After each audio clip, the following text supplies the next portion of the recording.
This is Critical Nonsense, our high lowbrow show about culture, science, and tech. This week, Wild Prognostications 2025, where Aaron, Joey, and I all make our big wild guesses about what's to come in this year. Woo! All that she wants is another podcast. This is what a Joey sounds like. Got me with that one. Run away. Ooh, run away, run away, run away if you want a podcast. Yeah, this is what Aaron sounds like. All right. And this is what an executive producer and the real McCoy sounds like, Jess Vander. Oh. Full blown O. Yes. Hi. This is Jess. Yay! Woo, woo, woo, woo, woo. We have gathered here today in person, which brings a new level of joy to our recording. Every time. And chaos. And mania. Wildness, yes. Right. And with that, we are doing this year, the year of our Lord, 2025. Oh, what a year. Our grand prognostications, the Nogs will be nogged. And with that, Jessica, if you wouldn't mind unveiling the Nog rules. Yeah, okay. We are here for Wild Prognostications 2025, the year of the future. This is where Aaron, Joey, and I take wild guesses on what's to come in the year in the spirit of that end of year time where everyone loves to share their trend reports and forecasts. We like to kick it up a notch, Emerald style, by making guesses that could be horribly wrong. Could be maybe. Highly likely. Hopefully, yes. You're right. Yes. Exactly. It could be any one of those things. And it doesn't matter how it turns out, but we will check in back at the end of the year to see how we fared. Go ahead and listen to our Nogs in review, affectionately nogged, from 2024. And now we look ahead. Each of us will bring two. We will start with Aaron today. Oh my. And then myself, and then Joey. Whew. Aaron? Oh, it's been thrown to me. It's like we're on a TV game show and I am the other host and someone told me to wipe out. Exactly. I was like up with John Skunk Spot in his hair. John Skunk Spot. You know, that's that old so-and-so.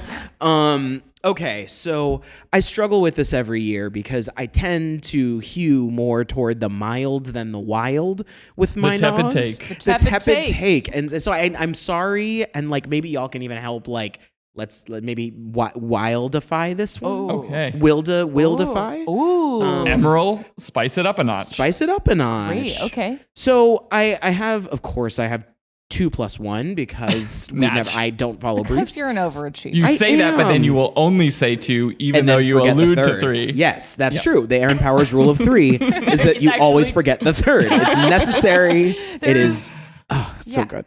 Okay, so I'll start with the mildest, which is a prognog around communication. That micro social media will surge in the coming year. Now, I am keeping that pretty broad, right? Mm-hmm. But what I mean, or some of the things that are going on, obviously there are so many deep concerns right now with the state of social media right now, right? Like there's a lot of political concern and existential concern and democracy concern about ennui and terror. really good bedfellows that are really about how we communicate en masse to each other and the fact that there's no more moderation on some of the biggest platforms. So that's one element. Another element of it is just post-election, there's been so much more skepticism about just media in general, which was already at an all-time high. Mm-hmm. And so the idea that the content that we get is creating the walls of the echo chamber that we're in. Even though we've been talking about echo chambers for years, I feel like there's a greater desire to change right now, a greater desire to walk away from the things and forces that make that happen. But then also, I think about Joey a lot with this one too. Like, people do have an urge to like touch grass, as the kids online say. Yeah. And like micro social media is a way to touch grass without touching grass. Yeah. It's like, and when I say micro social media, I'm talking about... I was going to ask, define terms. So like literally I could go as far as throwing group chats into this space. Yes. That's what I was thinking that was the implication, but I wasn't sure. Yeah. Like group chats, Signal, like anything like that, WhatsApp, where you can have a small group of people that you actually know in the real world in some way, that ultimately those pods become the new major place that both social media companies innovate in and that people are migrating toward, because they're less interested and more wary of larger groups where things are unfiltered. Mm-hmm. So what that looks like I said, don't quite know, and it's pretty mild. I don't know that that's crazy talk, although we've had a number of things go in this direction in the past, like in recent years, trying to do Greenhouse and Clubhouse, like name your houses. It's always trying to get people to just talk to each other. Pee-wee's Funhouse. Classic. There's a really good Paul Rubens mini doc that I just saw. I'll share it in the show notes. But then I would also arguably, one last little dynamic to this is like, I recently got a text from a man in his 40s, and it was an audio clip, and it was him talking the text rather than texting it, you know? Yeah. And when I receive an audio text from a man in his 40s, which is the method of communication for many teenagers, I think it's going to break big. Yep. So that takes me to the idea that like more people are adopting other forms of communication that are accelerating intimacy and like helping you connect with people in smaller groups, more humane, in a more human way, and share ideas. So that's Nog 1. In sacrifice of social platforms, do you think like decline in like known big for whatever social media platforms, or like in addition? The truth is like that's one of my nogs. We did not Platform madness. The year of upsets. That's good. Let's merge these nogs. I think this is one mega nog, but I love the version. Like it's both sides of the coin. Like Aaron, I can totally imagine the idea of micro social media and even like building like spheres around much more niche things, like the Run Club chat, right? Yeah, right, and like how do you house that? And on the other side, I also think that there is another like for the big guns. Like this is the time of shakeup. Like Spotify's algorithm is a disappointment to many. The Netflix library is starting to quake compared to Apple TV's money cannon being shot at like these really impressive and like high caliber premium prestige shows. Watch right? Silo's amazing, right? Okay, and then we've got like the TikTokening of it all. Right? Yes. Like, does this not seem like the precipice of some, to use the basket sports terminology, like a seed 2 up against a seed 16, just catastrophic Cinderella upset. story? That's what I'm saying. Oh, I see. You have both outsportsed me, but I now understand. I am now caught up. No, I'm with you. And I see now how they sit side by side, right? Because, like, I definitely think that just it can't.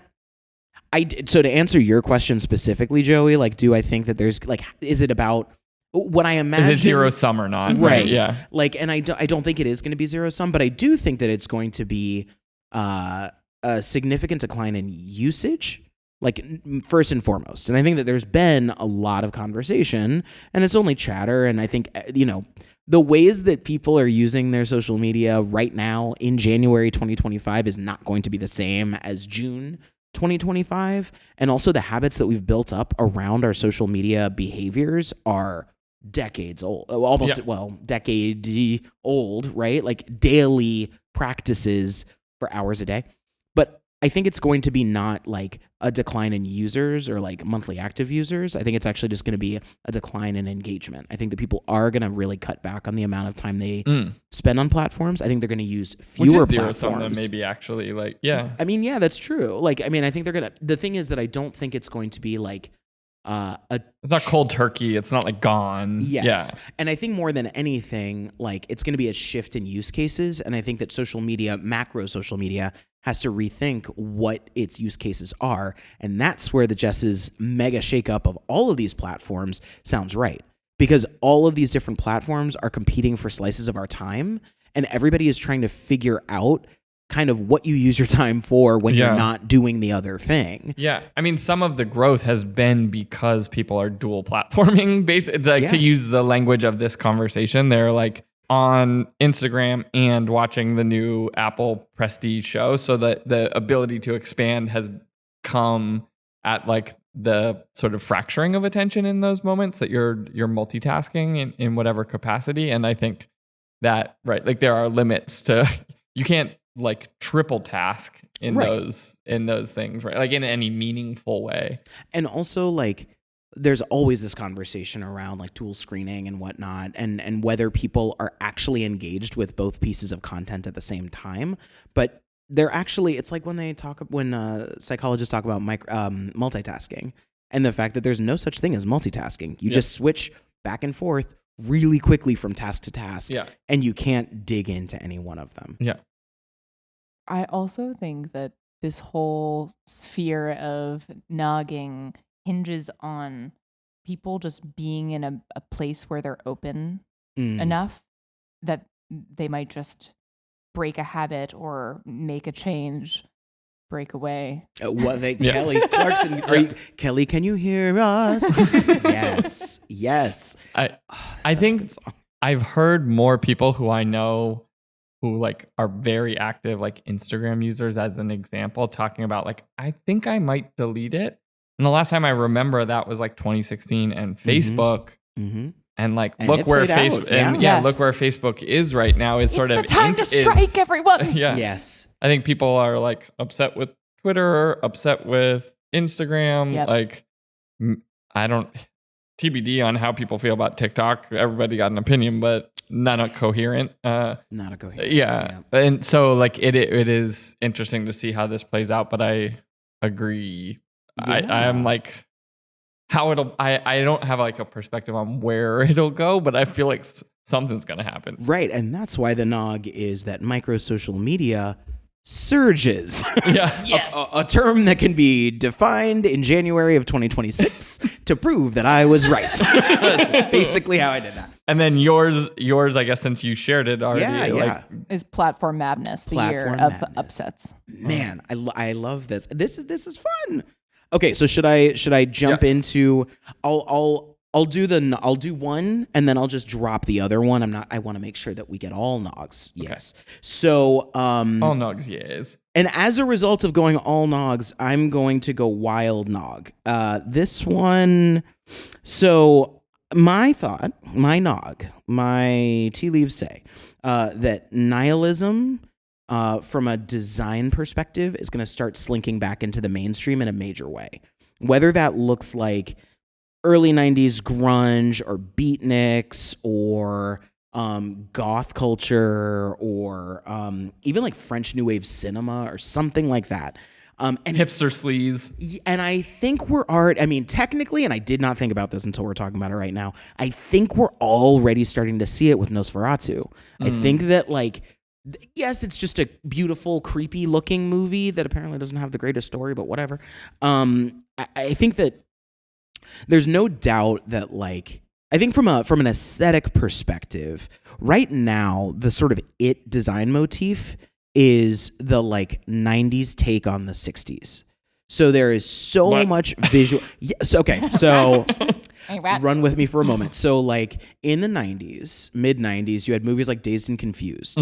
You had the proliferation of like the happy face symbol coming back all over Peace the place. Peace signs, Dancing Bear came back. Yeah. Lots of then things that were like looking at the 60s like through a 90s lens. And I think that like this aesthetic, there's an aesthetic, a very like, again, trendy look and feel that's super popular on the West Coast, but you see it all over any big city, that's almost like kind of hallucinogenic, drug trippy borrowing, but also like a little bit, it's just like unfinished or like kind of screen printed. Like it feels very hand put together with lots of different pieces.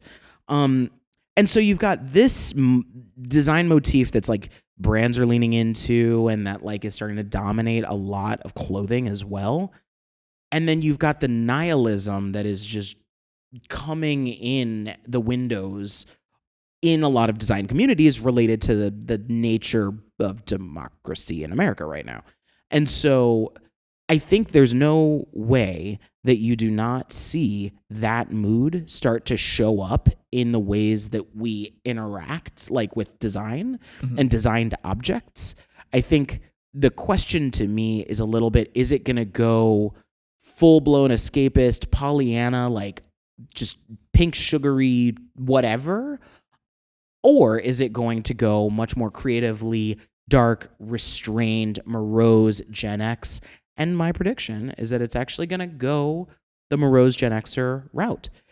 The other reason that I say this is because we're already set up with all the 90s-ness of it all. The vaporwave and the Memphis and the chokers and just all of these like pieces that are from the 90s, which is I think the last halcyon era. I think that's one reason why the 90s gets referenced so much is because it can be seen through a gauzy lens of like the last internet, like the last era before the internet and social media went broad and all that. So my prediction is that emotional nihilism is going to slink back into mainstream design. Designers get bummed out. Yes. In 2025. Yes, in 2020. Yeah, it's going to be it in 2025.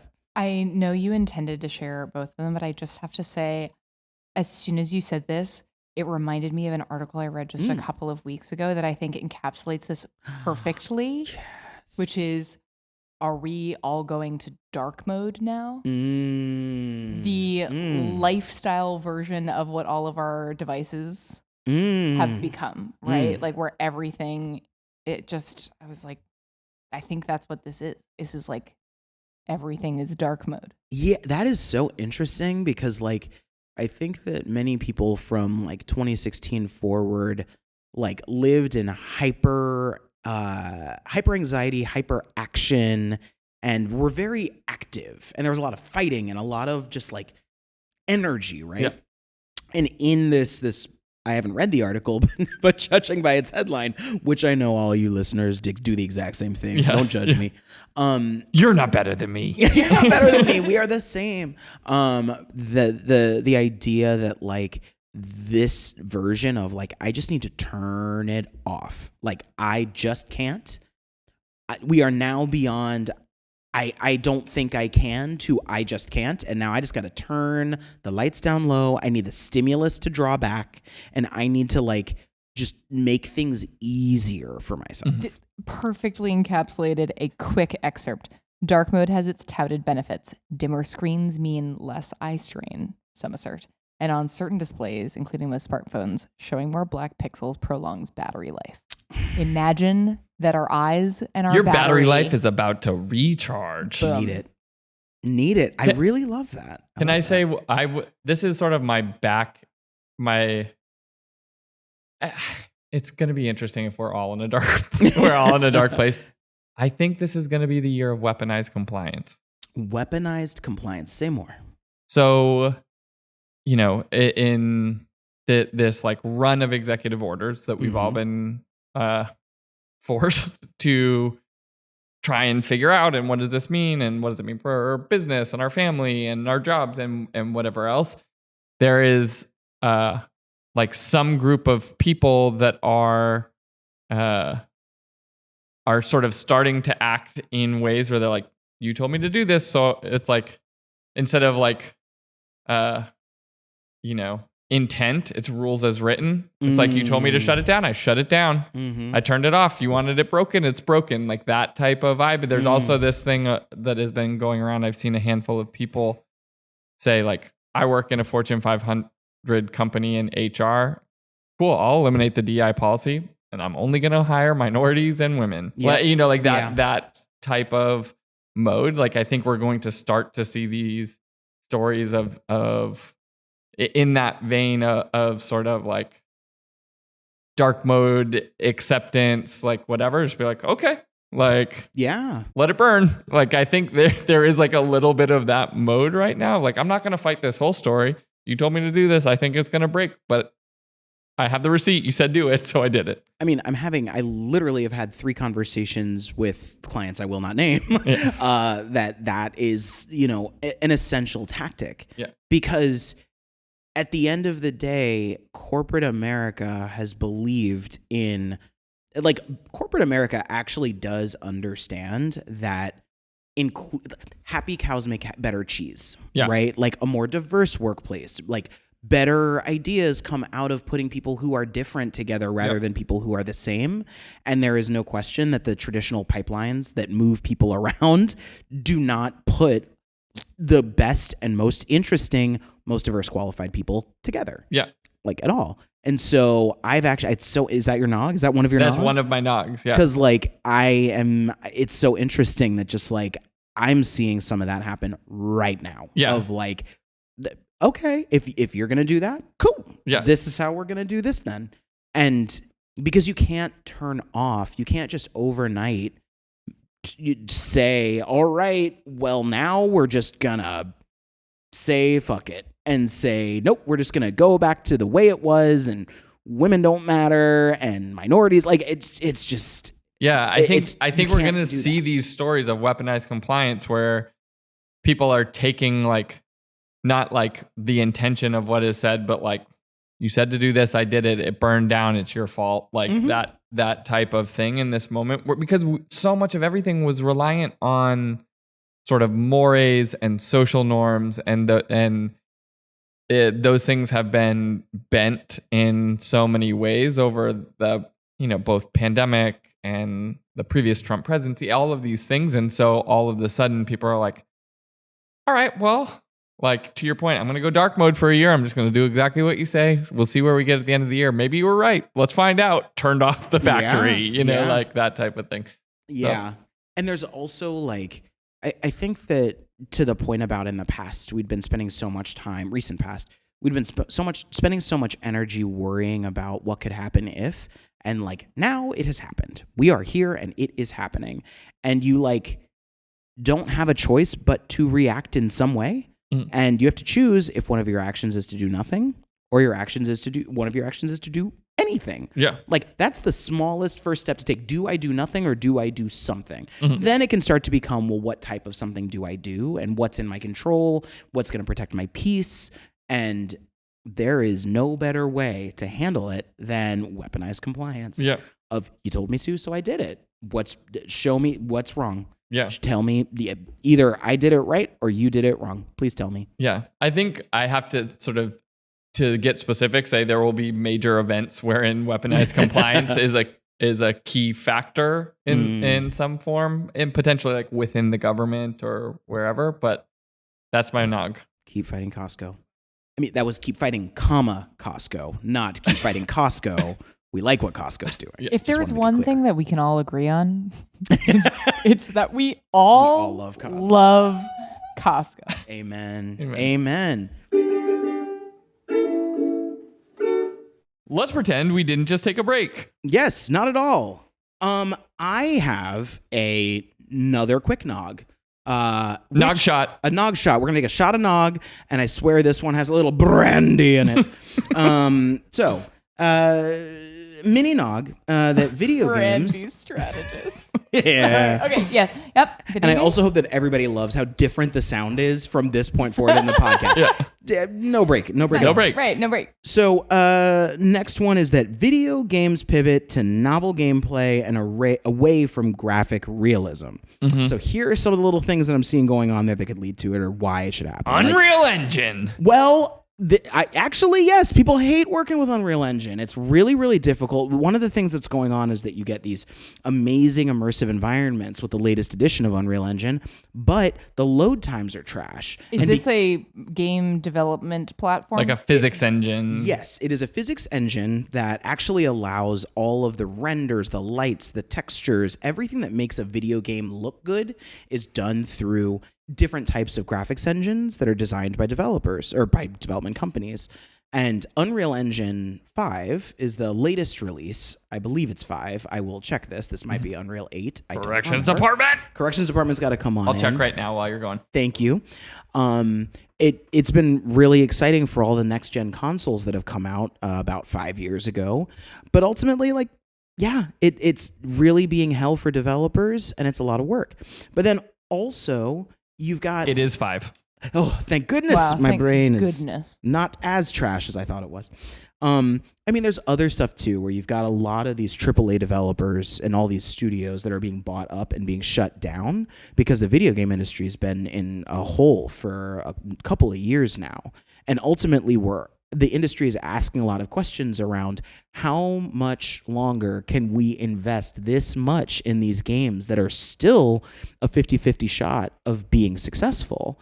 And so ultimately, when you've got more and more companies that are starting to also be responsible for the purse strings in these companies, and they don't come from the developing world, they don't come from the video game world, they're looking at the cost that it is to make a movie versus the cost that it takes to make a game, and then the retail price of those things and saying, this doesn't make sense. Mm-hmm. All of that means that you've got smaller studios like Hazelight, who developed It Takes Two a few years ago. They've got a new game called Split Fiction coming out in 2025.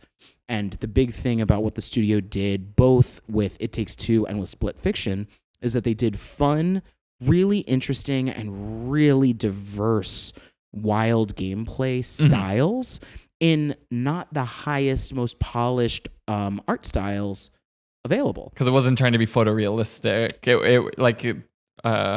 The Split Fiction is not even like a human, right? It's more like it's not cartoon necessarily in the visual style, but it is not trying to be like, this is what a human face looks like in an environment that you understand. Got it. It's kind of interesting because that one is taking like how you take a story that is either like your one character that goes through two stories. One is fantasy and one is sci-fi.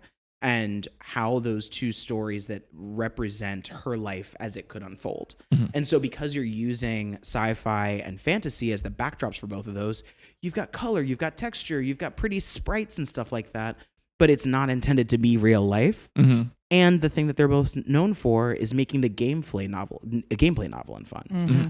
There's one last piece that's going to drive a lot of this, the Switch 2. Mm-hmm. And this is the biggest thing. Nintendo has made a bet with the Switch and really with Wii U that graphics didn't matter and that wasn't where they were going to invest their money. And I think it's doubly true with the Switch 2 because everybody's looking at it going, so you're just the same thing but a little bit bigger. So we're talking about, I mean, it is better and it is stronger, but like it isn't saying something different than what we got 8 years ago. And I think that that's going to continue to be the case, that they're going to really push other studios to think about how do you make money, and it's not going to be in making everything look like it's real. But even in the Switch 2, the incrementalism is in like an evolution in how you can use like the nunchucks or I forget. Joy-Cons. All yeah. Like they can do new things like tracking and tracing like a mouse, and they're a little bit better form factor. And like, yes, it does have like a better GPU and it has better storage. So like the frustrations with the Switch today are like alleviated, but I agree, right? Like even when the Switch launched, it was $300 versus $600. And people are like, okay, yeah, like I'm cool buying my daughter a $30 game, but like an $80 like gold edition bundle, like she's it's hard. Yeah. And that I think that like there's no way that you're gonna see PlayStation. I mean, we're gonna see GTA 6 this year. We're gonna see Grand Theft Auto 6. It's gonna be, you know, very real and all of that because that's what those franchises are built on. Right. But I do believe that I don't think we're going to see it much in released games this year. I think this is an important part of this nog. I think we're just going to see that studios and their pipelines and what they're investing in is going to be much less so on ultra realistic God of War games and GTAs and Red Dead Redemptions, and it's going to be able to make amazing games that don't have to cost as much to make. And hopefully don't take 160 hours. Yes. God. I just saw a tweet or not a tweet. I don't do that. I just saw a social media post on a platform that I probably shouldn't be on anymore. That's not X. where somebody said, "Can you please make a version for or a mode for every game that's busy adult mode, which allows you to come back after 6 months, and it's here's the story that you were going to. Here's a quick re-tutorial on the controls. Jump back into the tutorial. Yeah, just 20 minutes and then pick it back up. Yeah, and I would love that. Yeah.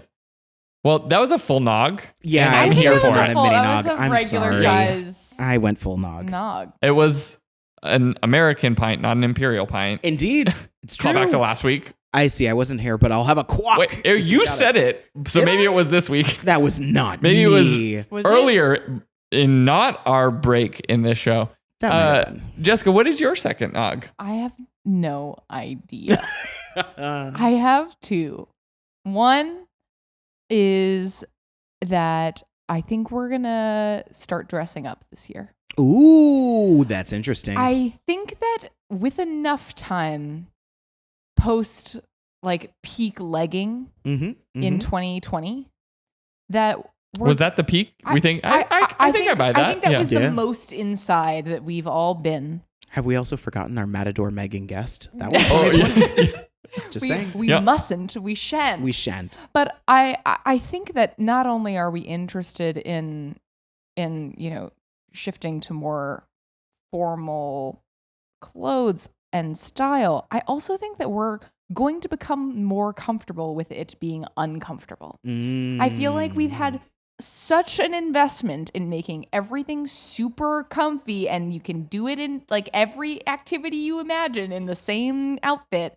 And I just think that the people want to dress up, and want to just be in a different mode sometimes. So not explicitly like more formal traditional style, but like just the addition of dress up was interesting. Like Aaron and Dorothy and I were talking earlier, and I was like, man, I love those overalls. I can't pull those off. And she's like, can you? She's like, you need to start with a jumpsuit. Yep. Check out this Alex Mill jumpsuit. And I was like, Aaron, can I pull it off? And he said yes, and then he turned in and actually said no as soon as I turned around. No. I did say yes. I did have qualifiers. I do think it needs a fisherman's beanie. I also think, I didn't mention this, a sling bag. I think that's necessary. Okay, yep. For that look to make it work. Yeah. But it will be try hard, and that's fine. Yeah. But that would be try hard on anyone. Yeah. That's the thing. But is try hard dress up? I think that there's a part of this that can be trying something new, but I think the nog, if I'm gonna plant my flag in the ground, like I think this is about dressing nice. Like do you have a recommendation for a tailor for some people, or for others it might be like, let's just lean in even further to the oversized aesthetic that allows, like, I can just have this like mega blazer, but I'm gonna like have that, or maybe even a button down or up, whichever direction buttons go. You can button it however you want to button it. Amen that. So I don't know. There's something to it. That is all I have on that one. And then I have one other, which is, are we ready for a true blockbuster novel? We haven't in a really long time all read the same thing. Like Harry Potter was like a phenomenon where we were all reading it all at the same time. And I think we've seen little sort of hints and inklings that, I mean, certainly with the rise of reading, is that an insane thing to say? But like there's a rise in reading and like increasing book clubs, and honestly related to Aaron, your point about community and connection building and people seeking that, like I think that we have all been reminded of the power of just like the lovely it is reading touching pursuit. grass. I mean, frankly, right? Like exactly. It is. Yeah. And I think that grass that's been turned into a pulp and flattened and put ink on it. But and I don't know exactly what I'm sure there is a good number to count for whatever like true mass reading people counts. Is this words are hard? Words are hard. But you know what I'm saying? 10 million sales of a single book or something like that. Right. We are all, and like we are just maybe even like lining up to get the last one I can remember like, was 50 Shades of Grey. I feel like that was sort of Maybe it was not as far as Harry Potter or like the Dan Brown, the Tom Hanks movie books. Yeah. The beginning of the romance novel revolution and like the rise of romance as a fantasy smut. Of readers. Yeah, exactly. We'll also love some fairy smut. Yes. Yeah. Yes. So no claims on genre, but honestly, let's set a number though. Let's say 10 million books of. I don't know if that's a number. You can set it. Yeah. I have no sense if that. So let me come back to you. Readers, listeners, let me come back to you on a firm number. But we're talking the equivalent of a blockbuster. Yeah. So I also specifically love your point about not putting a flag in genre, because it's interesting that like The Secret was probably one of those, and that's somewhere between fiction and self-help, maybe, or no, and also Eat, Pray, Love is Atomic kind of Habits. like in that. Was Atomic Habits one of those? We need everyone in every household reading this book. I love it. I think this is cool. Sapiens. Now there's, that's a slow burn though. And I also think that like Sapiens, Atomic Habits, I would even put maybe Freakonomics in this bucket. I don't know what that noise was that I made. I'm sure everybody heard it like in the back of their ears and they're like, But there's like, I feel like those are different books than the like Twilight. Are we saying or fiction? The Potters. I think that if there were a blockbuster nonfiction, it would surprise me. Agreed. That's a good point. If there is some take the world by storm self-help akin to the Marie Kondo era of the magic of tidying up or something. Possible. But I think let's just think big. Let's just dream big and imagine the great book that's yet to come. Let's go. Amazing. These nogs feel. I like the kiki of these nogs. Yeah, I like the kiki of these nogs. You're gonna love this one. Yeah, hit us. So my last one, I think there will be some runaway AI crisis that won't be like end of the world, but be like, we fucked up. Some rogue AI agent used up half of Colorado's power for a day or something like that. Like, I think there is going to be a runaway event. Are you re-nogging from last year's AI novel / script PR kerfuffle? and one bettering it to be some much more substantial catastrophe. By the way, there is now currently an AI script novel kerfuffle about one of the Oscar movies where they're like, did they use AI in this process, and is that okay? We did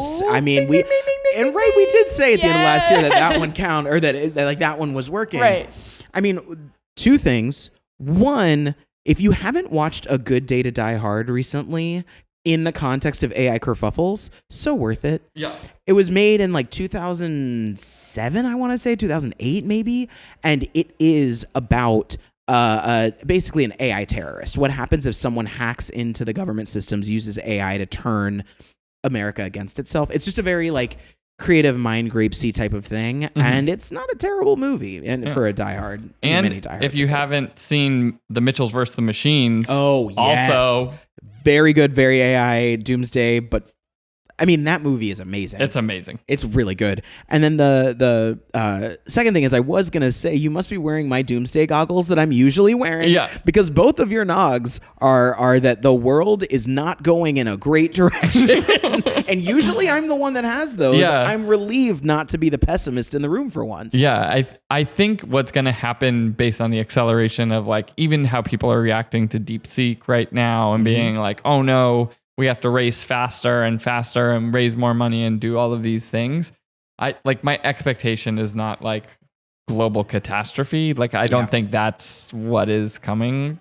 Maybe for next year, 2026. 2026, yeah. Yeah. But I do think someone is going to be like, we released it and we like took down Google for 3 days or something like, it's going to be a thing. CrowdStrike last summer. So I think that is absolutely not out of the realm of possibility. Wow. Yeah. Oh, yeah. I mean, I'm never going to forget CrowdStrike because I was stuck in Detroit for 4 days. But I was going to say, that has just been like the floating that to the surface of the far recesses of my brain. But of course, how could you forget? Yeah. It's such a trauma. Yes. The film, by the way, for the kerfuffle is The Brutalist. Vulture released a piece that Cara Lohman shared with me about.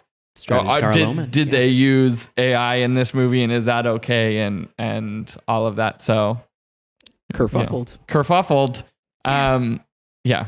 So that I'm the doomer. Yes. And, yes.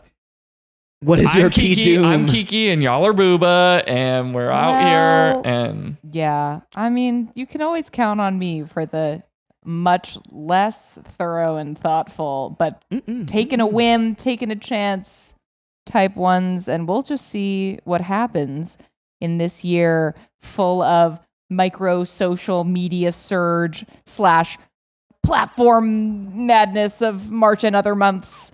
And also a nihilistic design overhaul followed by a video game pivot in the pipeline towards really good. new novel gameplay. And then maybe we'll all dress up and maybe there will be a blockbuster hit novel and then also weaponizing compliance and then also a runaway AI crisis. I think, upon revisiting, most of these sound pretty bleak, but let's just keep our sights set on a beautiful suit. A beautiful suit and a great read. Yes. And a great read. A friend for the end of the world. Yes. Yes. And Jess, I want to thank you so much for, that was a snuggie of a wrap-up corner if I've ever seen one for a Nog episode. So it was half wrapped? It was, it was an open space it's open in the back. Wrapped in the front, party in the back. Yeah, but I enjoyed it. And thank you for bringing us back home. It's a hot dog. It is a hot dog. It's a hot dog. A Snuggie's a hot dog. A Snuggie turns you into a hot dog. Okay, 2025, it's a hot dog. Yep. Did it. Nailed it. Critical Nonsense is a Sylvain production. Brought to you by the microphone that's standing in front of me because I got nothing creative to say. .com. As always, we'd like to thank our executive producer and the ace of my base, Jess Vander. Oh, thanks, guys. We'd also like to thank the sign that I've seen in the heart of Alex Contel, our sound engineer.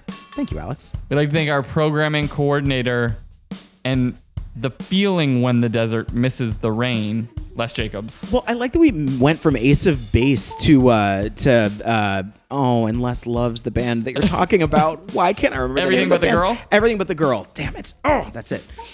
We'd also like to thank the Eurovision final All-Stars of Nora Mestridge, Zara Gilbert, KJ, Chrissy Jensen, and Amy Waters. Thank you for your production amazement. And as always, thanks, Len. Thanks. Special thanks to Eurovision. Yeah, man. Remember that. Never forget that Waterloo was the first winning song. Waterloo. I didn't expect that. It's true. That's it. It was the first song that won Eurovision. I was always more of a Fernando guy myself. That's fair. That's fair. I feel very strongly about Fernando and Alejandro. I always think that Gaga was trying to borrow to get there. Sonically, they're similar, and she knows what she's doing. She knows what she's doing. Absolutely. So did ABBA. Well, that's it. It's just going to be a beautiful, dark and stormy and book-filled year. So literate. We'll catch you when it's all over. Yep. See you there or not. Love you, Mina. Bye. Bye.